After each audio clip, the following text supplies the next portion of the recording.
Before we go deeper, notice what makes the poorest countries that produce the most millionaires so misleading at first glance. Most people see the surface story and stop there. The value of this chapter is that it changes the lens, because once the frame is cleaner, the rest of the topic becomes much easier to understand honestly. At first, the title sounds wrong. If a country is poor, most people assume it should produce fewer millionaires, not more. But that assumption mixes up two completely different ideas. National wealth tells you something about average conditions. Private wealth tells you something about how a small group learns to solve problems, capture opportunity, and keep ownership. Those are related, but they are not the same. A country can have low average income and still produce aggressive, capable wealth builders. In fact, sometimes the gap between average conditions and private outcomes gets wider because the people who learn to navigate instability become unusually sharp at turning small advantages into durable businesses. The environment is harder, but the financial instincts it forces can be very different from what comfortable systems produce. That does not mean poverty is good for people. It is not. Scarcity creates pain, volatility, and unnecessary hardship. The point is not that poor countries are somehow better training grounds by design. The point is that when stable institutions are weak, the people who succeed often have to become more commercial, more adaptive, and more ownership-oriented much earlier in life. Most viewers look at this topic with the wrong lens. They imagine millionaires' creation as a direct result of salary ladders, retirement plans, and predictable corporate pathways. But in many poorer countries, wealth does not grow out of polished payroll systems. It grows out of distribution, trading, land, transport, import bottlenecks, and small businesses that compound into local power. This matters because it exposes a deeper truth about wealth. Wealth is not mainly created by being mere money. It is created by controlling something useful, repeatable, and scarce. When you understand that, the headlines stop sounding like trivia and start sounding like a lesson about what actually produces private fortune in the real world. So, this video is not really about poor countries as a spectacle. It is about the conditions that force certain wealth-building behaviors to the surface. Once we identify those behaviors, the question becomes much more useful.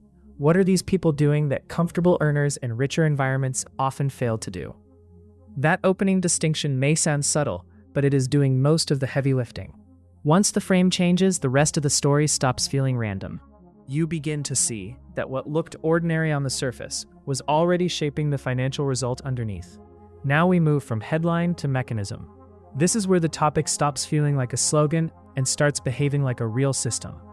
Once the mechanism is visible, the later outcomes stop looking mysterious and start looking like the natural result of specific incentives and habits. In poorer countries, formal career ladders are often weaker, slower, or less dependable. That means people cannot lean on the same salary-first model for security.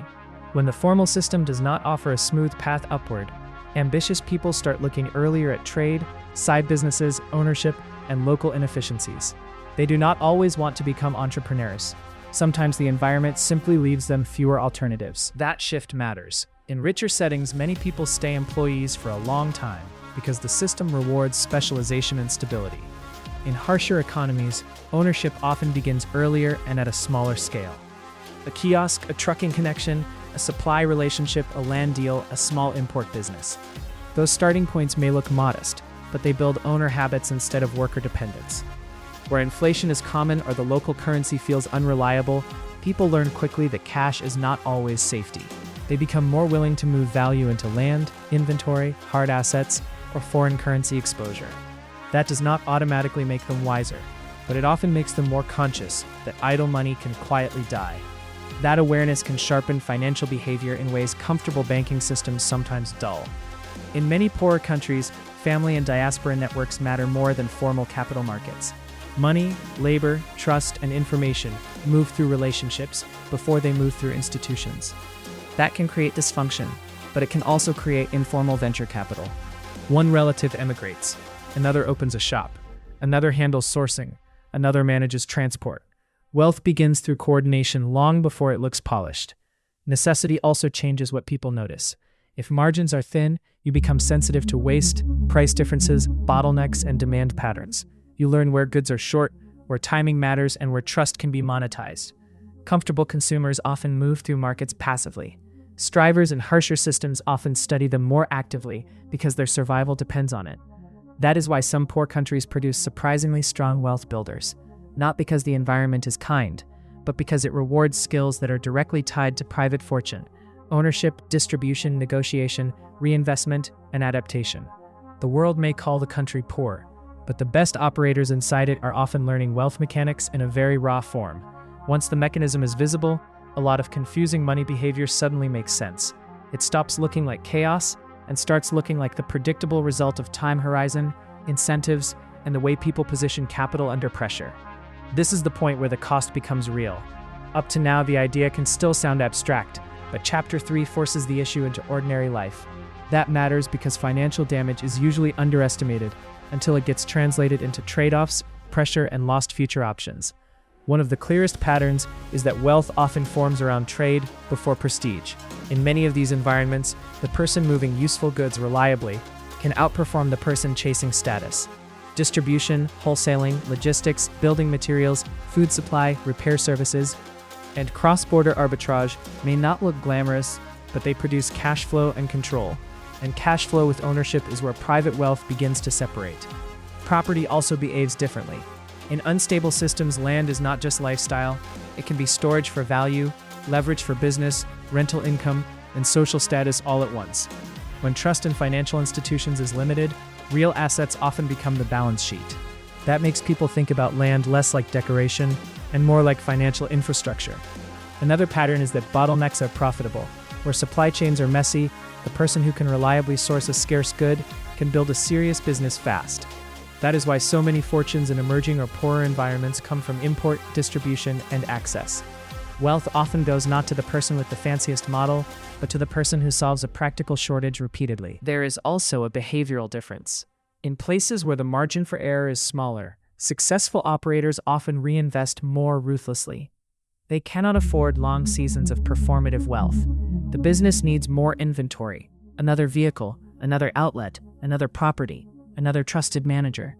So the early fortune often compounds because cash gets pushed back into the machine faster than it does in comfort-driven consumer cultures.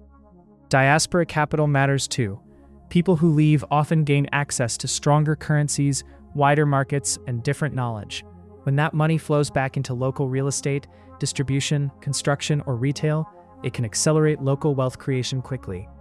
That is one reason some economies that look weak on paper still keep producing private fortunes through cross-border family capital. What is striking is that many of these fortunes do not start with one giant breakthrough. They build in layers. A small trade loop becomes a distribution network. A plot of land becomes a cluster of rentals. A family store becomes a chain. A transport line becomes a regional operation. The outside world sees the millionaire at the end. It often misses the years of steady stacking underneath. This is why the damage is usually larger than the headline suggests. It is rarely just a number problem. It becomes a freedom problem, a margin problem, and eventually a future options problem. That is what makes the cost so easy to ignore early and so frustrating later. At this stage, the useful move is reframe rather than blame. The goal is not to admire the problem or panic about it. The goal is to replace a weak money model with one that produces better choices consistently once real life gets involved. Here is where this becomes personally useful. Many earners in rich countries mistake access for wealth. They have better infrastructure, easier banking, and higher formal incomes, so they feel structurally safer. But if most of their financial life still depends on salary and consumption, they may actually be weaker owners than someone in a poorer country who learned to build assets earlier, out of necessity. A strong paycheck is helpful, but it can also delay urgency. People think they will build wealth later because the income keeps arriving. That reduces pressure to own distribution, own assets, or own cash flow outside labor. In harsher environments, that luxury often does not exist. The ownership instinct gets trained earlier, and that difference compounds over time. Richer societies also make consumption more seductive. Better credit, smoother marketing, cleaner financing, and social comparison all pull money outward faster. That means high earners can look prosperous while privately remaining asset light. Operators in tougher systems often understand that visible consumption too early can kill the engine before the engine has become strong enough to protect them. This is important. None of this means hardship is superior. Poverty destroys potential all the time. Many talented people never get the chance to build anything because the system crushes them before scale becomes possible. The lesson is not to admire suffering. The lesson is to notice the behaviors that survive it: ownership, reinvestment, and commercial clarity. That is why the useful insight here is behavioral, not geographic. You do not need to live in a poorer country to learn from the people who built wealth there. You need to study the same mechanics: what they owned, what they solved, what they reinvested, and how little they depended on appearances during the compounding years. When you strip the story down, the same principle keeps appearing. Wealth follows control more than comfort. Control over cash flow, control over assets, control over distribution, control over fixed costs. Comfort may feel better early, but control is what compounds into private fortunes over time. Once the model gets cleaner, the behavior can get cleaner too.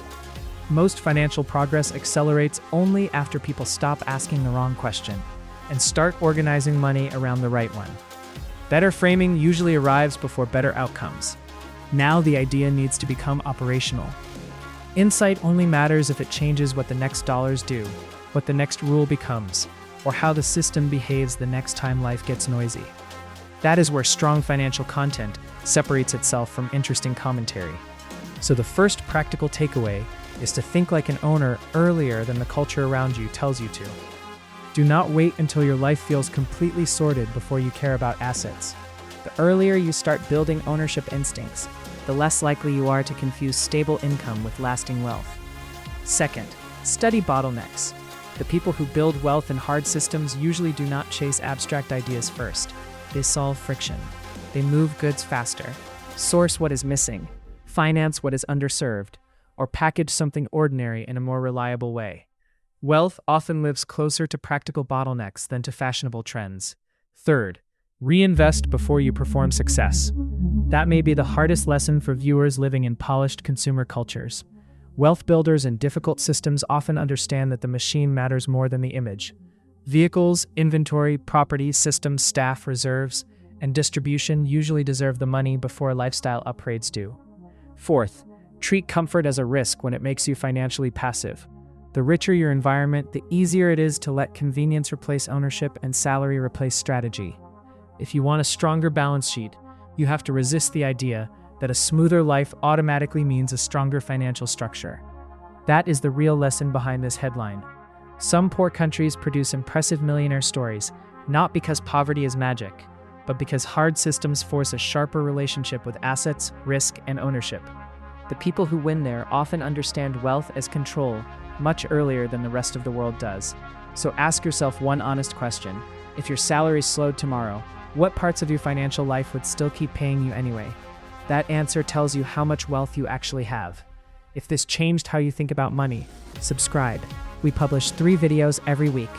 That is the whole WealthLogic point. Money gets easier to respect once it is organized on purpose. The people who win long-term usually are not responding better to one moment. They are running a better system every month, even when nothing dramatic seems to be happening.